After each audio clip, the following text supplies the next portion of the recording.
शांति part 2 है, जिसमें बाबा कहते हाईएस्ट अथॉरिटी की स्थिति का आधार है कंबाइंड स्वरूप की स्मृति। तो हमको कंबाइंड स्वरूप की स्मृति में रहेंगे तो हमारी स्थिति बहुत हाई रहेगी।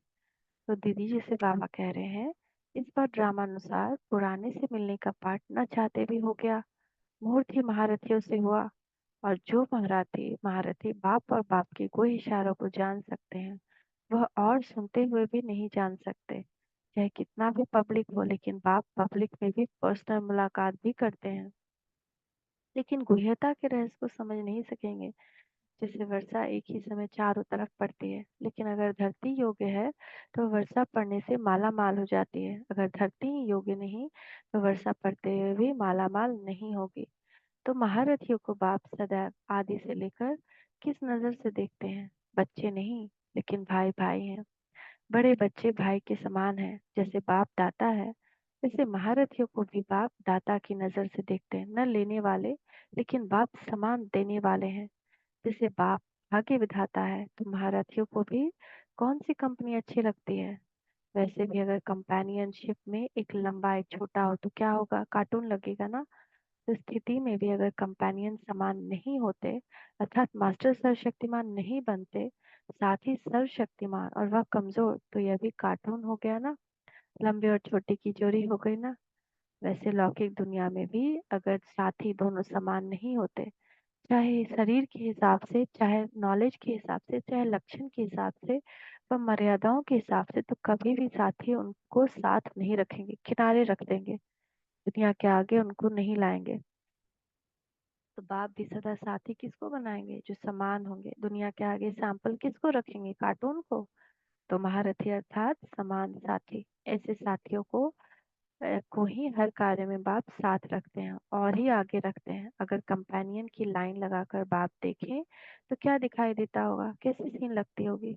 लेकिन फिर भी बाप सागर होने के कारण जैसे भी है समा लेते हैं। सागर में तो सब समा लेते हैं ना, लेकिन नंबरवार तो कहेंगे ना। हर एक को अपने आप को देखना है कि मैं कैसा साथी हूँ।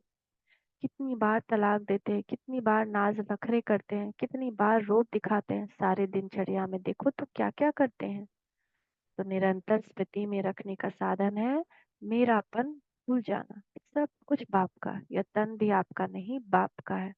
बाप ने सेवा अर्थ दिया है तो मेरापन निकल गया ना। मेरापन खत्म तो देही अभिमानी स्वतः बन गए। अगर बाप की स्मृति थोड़ी भी किनारे हो जाती है तो माया आ जाती है। सदा कंबाइंड रहो तो माया की हिम्मत नहीं देह भान में लाने की। सदा बाप के सिवाय और कुछ सूझे ही नहीं। जब बाप के साथ से किनारा करते हो तब कमजोर होते हो। जिस समय सोचते हो क्या करे कैसे करे, माया पर जीत पाना मुश्किल है। ये सोचना अर्थात किनारा करना। सर्वशक्तिमान बाप साथ हो तो क्या यह संकल्प आ सकता है? माया बाप से अलग कराने के लिए भिन्न भिन्न रूप से आती है। मैं नहीं कर सकता, मैं कमजोर हूँ, कैसे करूँ?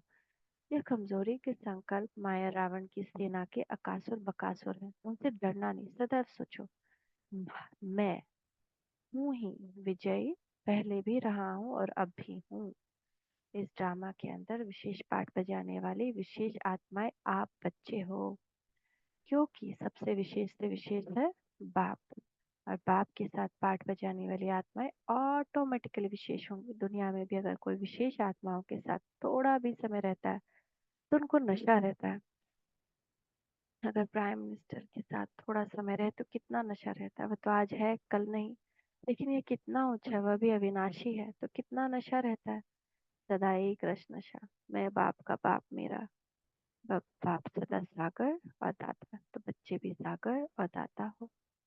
बाबा मदद करो, यह भी नहीं। बाप ने अपने पास कुछ रखा है क्या? अगर दे ही दिया फिर मांगेंगे क्या? जन्मते ही बाप ताज तक तिलक सब दे देता है, तो फिर मांगे क्यों?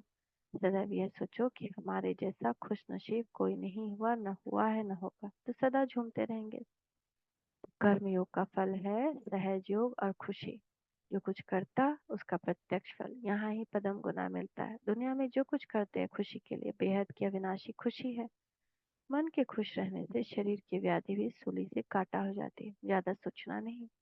सोचने से निर्णय शक्ति कम हो जाती है। पेपर आना माना परिपक्व होना, घबराना नहीं।